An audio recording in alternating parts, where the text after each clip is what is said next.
Hello guys, Mahavir Jahangir here और ये है हमारा test series number 3।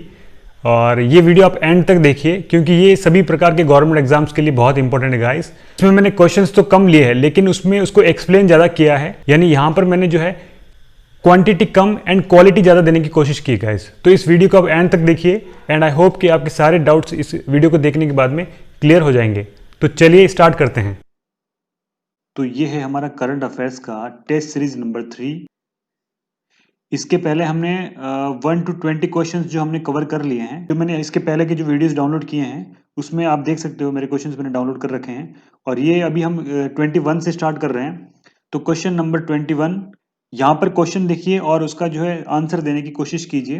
What is the name of the initiative of civil aviation ministry which aims to supply medical supplies across country amid lockdown.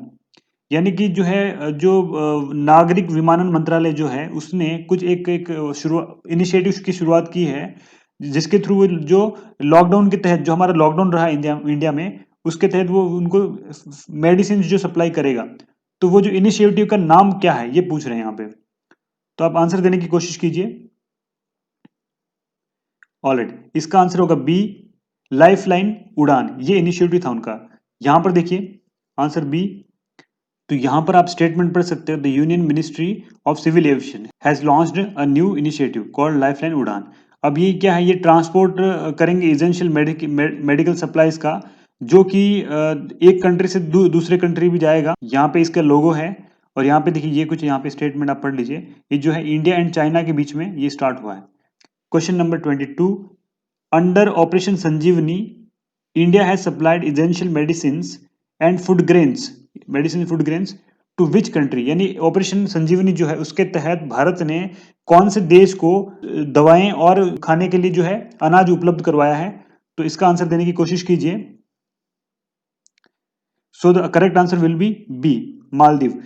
ये questions guys हमने पहले भी cover किया लेकिन यहाँ पे मैं जो है इस क्वेश्चन के बारे में कुछ अलग इन्फॉर्मेशन आपको देना चाहता हूँ। देखिए, जब हमने लास्ट टाइम पे इस क्वेश्चन के बारे में डिस्कशन किया था तो हमने ये मालदीव के बारे में हमने डिस्कशन किया था। यहाँ पे देखिए ये इंडियन ओशन है और इंडियन ओशन में ये जो है ये मालदीव है। ये एशिया का सबसे स्मॉलेस्ट कंट्री है, एशिया का गाइस। वर्ल्ड का अगर मैं सबसे स्मॉलेस्ट कहूँ तो वो होगा वेटिकन सिटी जो कि इटली के पास में है। और मालदीव का ध्यान रखिए, जो लोकेशन जो है साउथ एशिया में है और इब्राहिम मोहम्मद सोहेल इनके जो है प्रेसिडेंट है। और ये स्मॉलेस्ट कंट्री नहीं है, यहाँ पे पढ़िए ये वाला। लेकिन यहाँ पे देखो ये कुछ चीज मैं आपको और इसमें ऐड करना चाहूंगा। यहाँ पे देखिए ये जो है इसका आंसर तो बी है। ये जो ऑपरेशन संजीवनी जो है ये इसके लिए हरक्यूलिस एयरक्राफ्ट इसका इस्तेमाल किया जा रहा है, हरक्यूलिस एयरक्राफ्ट। तो ये हरक्यूलिस एयरक्राफ्ट जो है ये हमारे लिए इंपॉर्टेंट हो जाता है। तो यहाँ पर देखिए हरक्यूलिस एयरक्राफ्ट के बारे में कुछ इंफॉर्मेशन दे रखी है। हरक्यूलिस एयरक्राफ्ट जो है ये 4 इंजन का टर्बोप्रॉप मिलिट्री ट्रांसपोर्ट एयरक्राफ्ट है। ध्यान रखना, मिलिट्री ट्रांसपोर्ट एयरक्राफ्ट है जो कि हमने इंडिया ने यूएसए से परचेज किया था। ठीक है, और यूएसए से इसके अलावा हमने और क्या क्या परचेज किया है, एक अपाची हेलीकॉप्टर है वो हमने परचेज किया है और जो दूसरा जो चिन्नूक जो हेलीकॉप्टर है वो भी हमने यहीं से परचेज किया गाइस। ठीक है, ये चीज को ध्यान रखें आप। अभी आते हैं क्वेश्चन नंबर 23 पे। क्वेश्चन नंबर 23 रीड कीजिए और आंसर देने की कोशिश कीजिए। तो यहाँ पे देखिए, the chief minister of which Indian state has been conferred with the hero to animal award by the animal rights body PETA. तो यहाँ पर कह रहे हैं कि जो एक पशुओं के अधिकारों के लिए जो एक बॉडी है, जो एक संगठन है जिसका नाम है पेटा, उसने इस साल का हीरो टू एनिमल्स अवार्ड जो दिया है किसी स्टेट के चीफ मिनिस्टर को दिया है। तो वो किस स्टेट के, किस राज्य के इस चीफ मिनिस्टर को ये अवार्ड दिया है ऐसा पूछ रहे हैं। तो आंसर दीजिए इसका। सो the correct answer will B D, Odisha.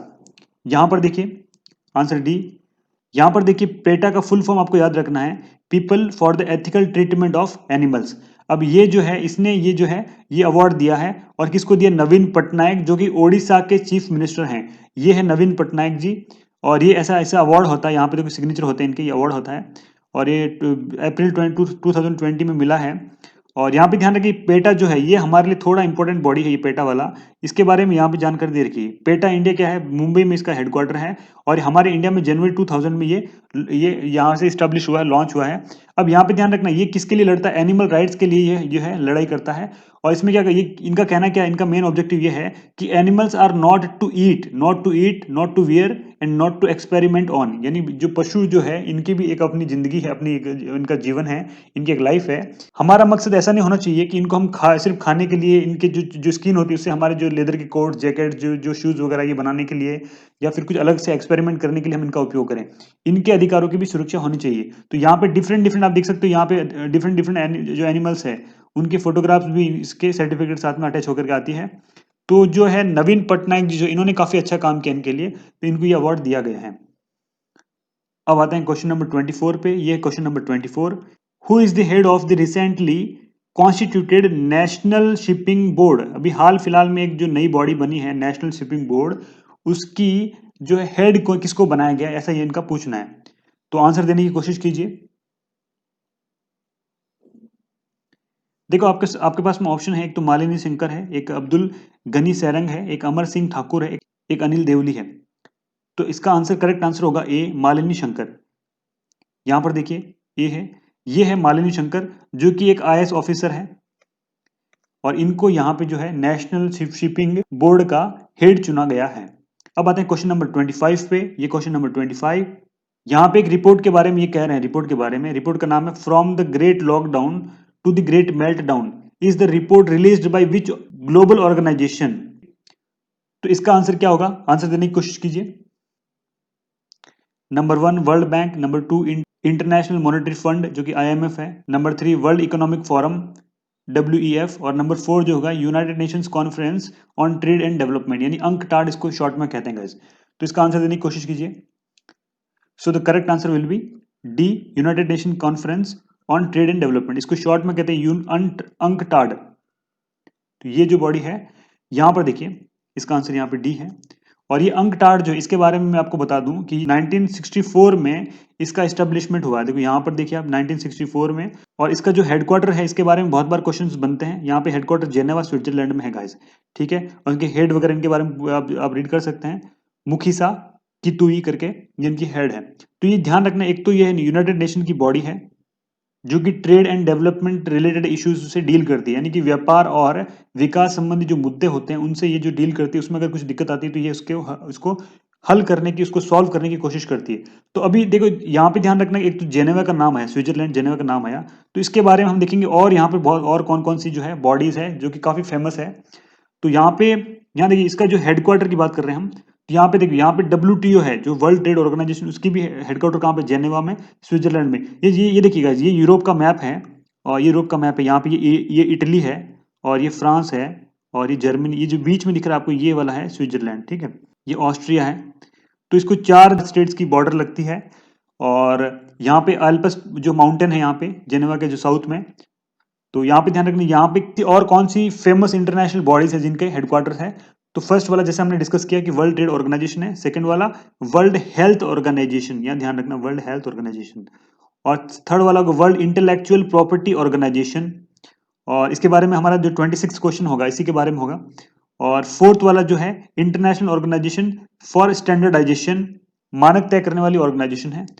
और फिफ्थ वाला होगा international committee of the red cross. Red cross क्या करती है, जो दो कंट्रीज के बीच में फाइटिंग होती है, और जो जीतने वाली कंट्री दूसरे वाली, जो हारने वाली कंट्री के जो भी वहाँ के जो नॉर्मल जो पीपल है या फिर वहाँ के मिलिट्री के जो लोग हैं उनको बंदी बना लेती है, तो उनको छुड़ाने का काम करती है रेड क्रॉस कमेटी। तो इसका हेडक्वार्टर भी कहाँ पर है, जेनेवा में है। और इंटरनेशनल लेबर ऑर्गेनाइजेशन जो है इसका भी हेडक्वार्टर कहाँ पे है, जेनेवा में है। और एक जो सबसे फेमस है वर्ल्ड मीटियोरोलॉजिकल ऑर्गेनाइजेशन, यानी वैश्विक मौसम विज्ञान संगठन, इसका हेडक्वार्टर भी जेनेवा में है। तो ये बॉडीज आपको ध्यान रखनी, ये बॉडीज बहुत ज्यादा इंपॉर्टेंट है। इन सब के हेडक्वार्टर जो है ये जेनेवा में है गाइज। तो जैसा कि गाइज आप यहाँ पर देख रहे हो कि हम जो है लिमिटेड क्वेश्चंस तो सॉल्व कर रहे हैं, लेकिन एक क्वेश्चंस के बेस पर हम और भी बहुत सारे जो हमारे डाउट्स जो क्लियर कर रहे हैं, यानी इनडायरेक्ट वे में आपके लगभग 20 to 25 क्वेश्चंस सॉल्व हो रहे हैं, ठीक है। अगर मैं इन सब बॉडीज के अलग अलग से जो है इसके क्वेश्चंस बना दूं तो फिर तो जो है आपका टाइम वेस्ट होगा। इसलिए मैं क्या करता हूँ, एक क्वेश्चन लेता हूँ और उसको जो जितना हो सके खोलने की कोशिश करता हूँ, क्लेरिफाई करने की कोशिश करता हूँ, सारे डाउट्स क्लियर करने की कोशिश करता हूँ। तो मैं कोशिश करूंगा कि हर रोज आपके लिए एक नया वीडियो अपलोड कर दूं। और आप ईयर के एंड में देखोगे कि ऑलमोस्ट हमारा करंट अफेयर से रिलेटेड जितना भी सिलेबस सारा का सारा कंप्लीट हो चुका होगा। और ये जो हम क्वेश्चंस जो बना रहे हैं उसके बाहर एक भी क्वेश्चन आएगा नहीं आपसे आपके एग्जाम्स में, और आएगा भी तो इनडायरेक्ट वे में वो सॉल्व हो जाएगा। तो that's all for today. And if you like my videos, please like, share and subscribe. Thank you very much.